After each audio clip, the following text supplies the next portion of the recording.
I'm Assistant Chief J.D. Stronko with the Jacksonville Sheriff's Office Major Case Section. At 1:47 this morning, patrol responded to a call of a person shot at an apartment complex in the 100 block of King Street.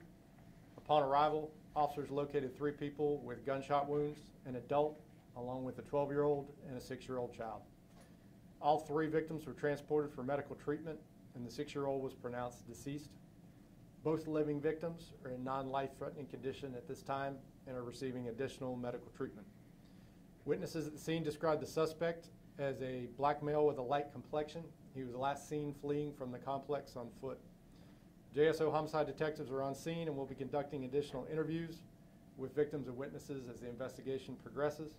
And as always, we ask anyone with information surrounding this incident to contact JSO directly, or if they wish to remain anonymous, they can contact us via Crime Stoppers. And with that, I'll take any questions.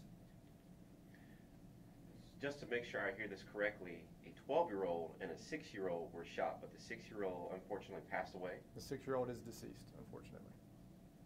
Do we know the connection between the victims in this case and the suspect so far? Unfortunately, due to Marcy's laws, we're not able to articulate if there's a family connection between the victims in this incident. This is another child that's been killed in the streets of Jacksonville. I mean, not so long ago it was a 3-year-old, and a couple months ago it was a 9-year-old who was shot and whatnot. It's getting to the point where children are being affected by this now. I'm pretty sure it's not easy on you telling the public this is happening. No, it's quite frankly, it's absolutely heartbreaking. You know, I hate it. Our detectives hate it, but I can tell you that I'll put our homicide unit and our violent crimes units against any in the country.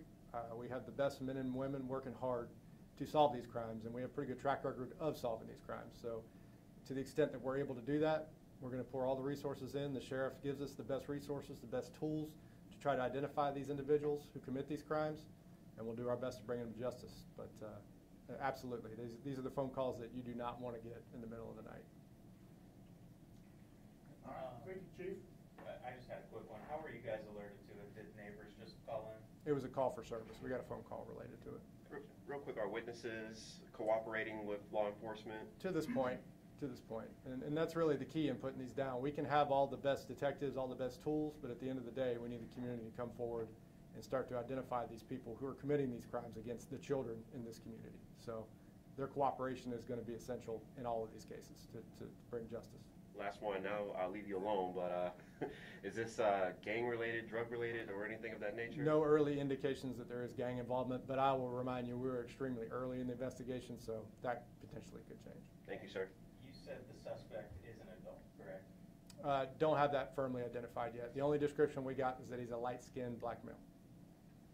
Thank you, Chief. Thank you.